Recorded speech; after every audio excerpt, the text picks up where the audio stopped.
So Chelsea have unofficially, but probably by the time you're watching this video, officially signed Dewsbury-Hall from Leicester for a fee of £30 million, but Golding's gone in the opposite direction for £5 million. So Chelsea have signed Dewsbury-Hall for £25 million in what could be a very interesting move for Chelsea. And I think the way that he impacts the squad is going to be very significant. And I'm going to talk about that in today's video. But before we have a look into who the winners and losers are going to be in this situation, make sure you click that subscribe button, like this video. We're on the road to 1K. So hit that subscribe button down below. But I want to talk about, I think there's 3 potential players that could miss out because of this signing. And I think this could have a very significant impact on the system that Maresca ends up playing next season at Chelsea. Now, we know Maresca likes to line his squad up in this 4-3-3 formation. He has a deep lying playmaker in, it was Harry Winks, that's going to be Enzo in this 6th position, and Didi was at the box-to-box, and Caicedo will be the box-to-box in this Chelsea system, and then obviously Dewsbury-Hall played on the left.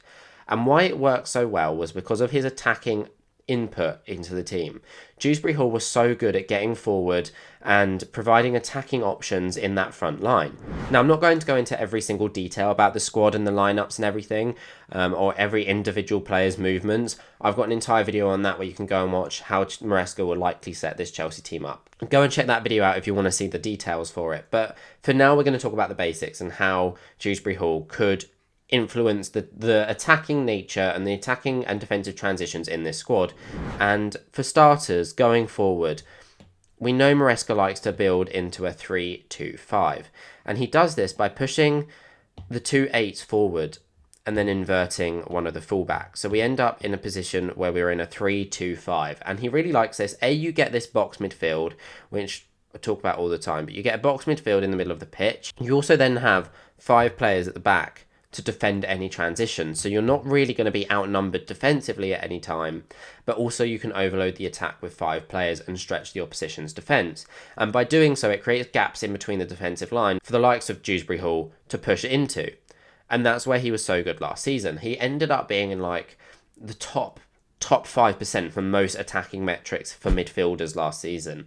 He was so good. I mean, he averaged like 5 shot creating actions a game, and in the Chelsea squad, only Palmer got anywhere remotely close to that. He also has insane numbers for progressive carries, and I do think it's a profile that Chelsea lacked. He's left-footed, attacking-minded midfielder who's really good in a midfield 3. And Maresca obviously loves a midfield 3. And it builds in this system where he's able to get into attacking positions. But he's also good enough to then drop back into this kind of position and form link-ups with the likes of Enzo, Colwill, and himself. So that we get like triangles like this where he can pick the ball up and then use that ability with his progressive carries to take the ball into the half space and float a ball in towards the back post, or play it out wide then for Nkunku to put a cross in. Something like that is something I expect us to see quite often. I think it's going to be part of the patterns of play that we see under Maresca next year. But I do think that this ends up causing a bit of problems both for the balance of the squad and for certain players. And the first player that I'm going to mention is Conor Gallagher. I was always that person that didn't think Conor Gallagher was actually going to leave. I know there was reports of it, but I thought Gallagher was going to end up staying. I thought he offers something in the midfield that we don't have. He's the only player that offers that kind of attacking-minded midfielder that can also sit deeper. Obviously, under Mauricio Pochettino last year, we saw him playing behind the striker in that attacking midfield, central attacking midfielder role. He also sat in a left defensive midfielder position as well, so he can do both. But I think the signing of Dewsbury-Hall kind of limits where Gallagher can get into this team. You can obviously put him into the squad instead of him, and you're probably going to end up switching these 2 around, so it'll end up being something a bit more like that, but not necessarily. It could go either way. I do like this system, and I do think that it will work well for Gallagher, but him being right-footed, I think we do need to have a left-footed player in that position. I think the other solution, and I think this is the second player that's missing out because of this signing, is I would have loved it if this was the lineup. And the reason for that is because Palmer then gets in his best position.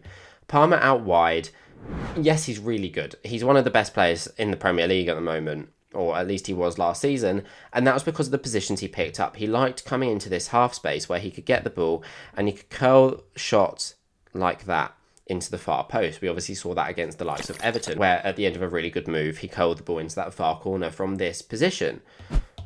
And I think that's where he's at his best. So moving him out wide to accommodate Dewsbury-Hall, I don't know if that's the best solution, because I think you lose a lot of Palmer's qualities in this position. He's stuck to the touchline where he can't come central because Caicedo can't provide width on the right-hand side, but we still need to stretch the defence. I think we would have been better lining up with no Dewsbury-Hall, and instead Palmer takes that position, and then something like this ends up forming instead. Madueke is so good at one-on-ones and the wide positions. He's so good at attacking the touchline, the byline, and putting balls into the box for the likes of Jackson to get onto. And that's something that we're going to lack with Palmer out on the right-hand side instead. I'm not saying Palmer can't do it. Palmer's left-footed. He's good at coming into this position, fading balls in towards that back post for the likes of Nkunku, Mudryk, Sterling, Jackson to get on the end of. And obviously he's just really good at football. He's a really good footballer. So why not put him in a position where he's best and then play Madueke outright? Obviously then you can see in this position, Dewsbury-Hall's not on the pitch. And I genuinely believe Dewsbury-Hall has not been signed as a starting player. I don't think he's come into this squad as someone that's going to start every single game. Obviously, we know Maresca loves him. We know Maresca can get a lot of good things out of him. And technically, he is so good. His passing is incredible. His dribbling is incredible. He can shoot pretty well. Remember him in the Premier League. He was a decent player. He's someone that you should be playing for at least a top 10 side in the Premier League. And yet, he was playing in the Championship. That's how good he was. The one thing about him, though, is that it then limits everything else about the squad. If we go back to him being in here, Caicedo into this position and Dewsbury-Hall as the left half space, this then means you've got such a narrow attack because Palmer's going to want to come central and Nkunku's going to want to come central. They're both going to want to come attack the box to try and get shots away, to try and get on the ball, to attack the opposition's defenders and go for 1-versus-1 dribbles. If you end up in this position, who's providing the width here and here? The answer is nobody. Dewsbury-Hall, I'm not saying can't then provide width on the left-hand side, but Caicedo definitely cannot do it on the right-hand side. So you end up with such a narrow attack. And the problem with that is then you don't stretch the defence, the gaps don't open up, and so you're limited with your scoring opportunities. So I think that you need someone that's going to provide the width in this system. My concern is then if Dewsbury-Hall's playing, who's going to provide that width? Because it's not going to be Madueke now that Palmer's on the right. It's going to have to come from the left-hand side. And for me, the solution is either Mudryk or Sterling. I think they both offer something very similar. Just the main question is which one's going to play. For me, I think it should be Mudryk. I think he suits that Mabadidi role to a T. He's just obviously not been that great at the moment. We're yet to see the best Mudryk. So then we wonder, is Sterling going to provide that width instead?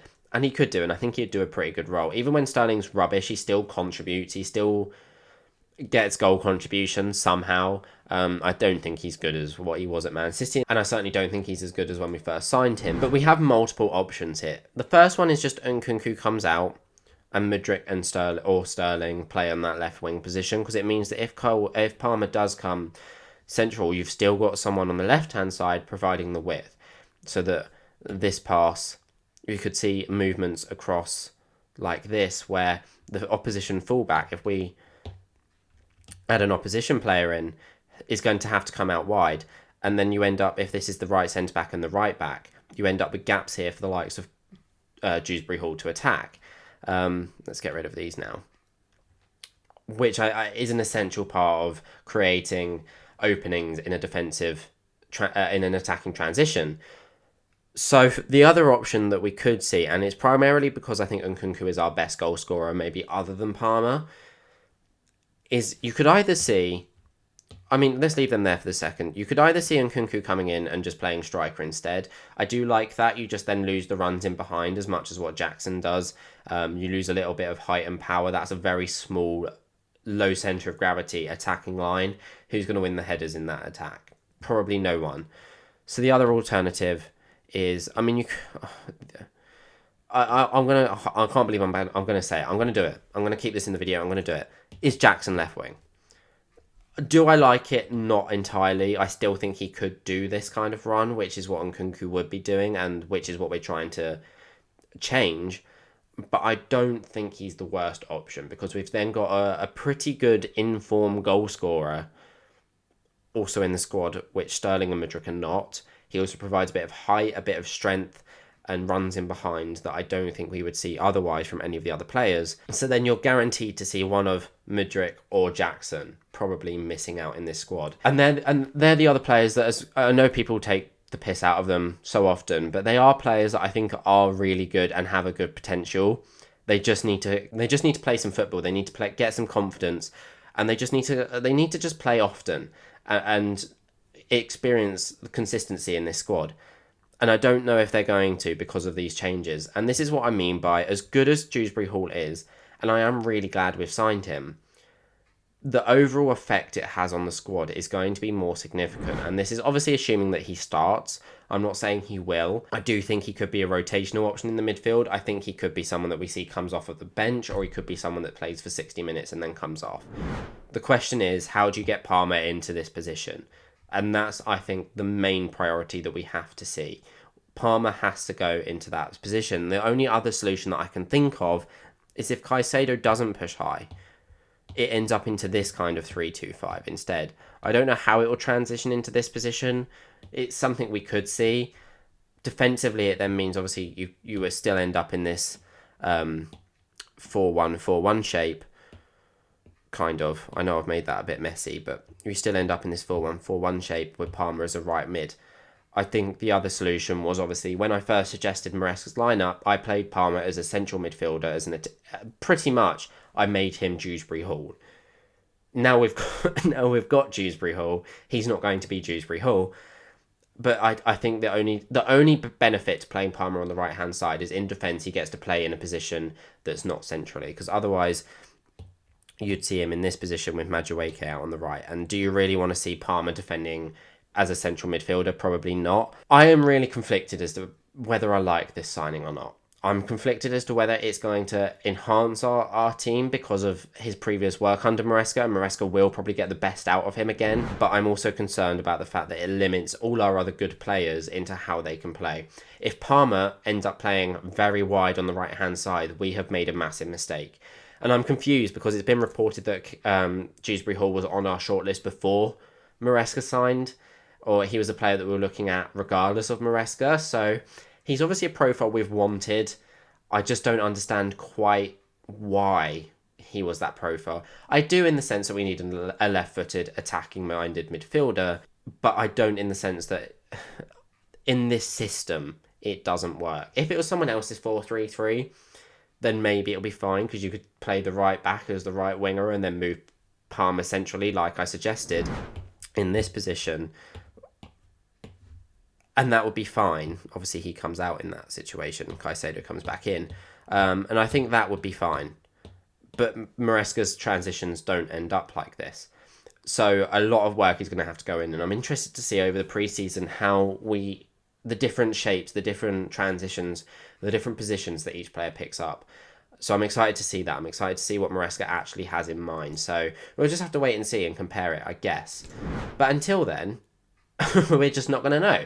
And we're just going to have to keep waiting for more transfers to come in. But regardless, I hope you enjoyed this video. Let me know what you guys think in the comments below. Who's the winners and losers of this situation? And do you think Dewsbury-Hall was a good signing? Value for money, I'd say yes. Do we need him though? Not necessarily. And also make sure to stick around. I have got more Euros content coming soon. I've been enjoying watching the games rather than tactically analysing them, but I promise I have got some videos planned for the Euros still. So stick around for them.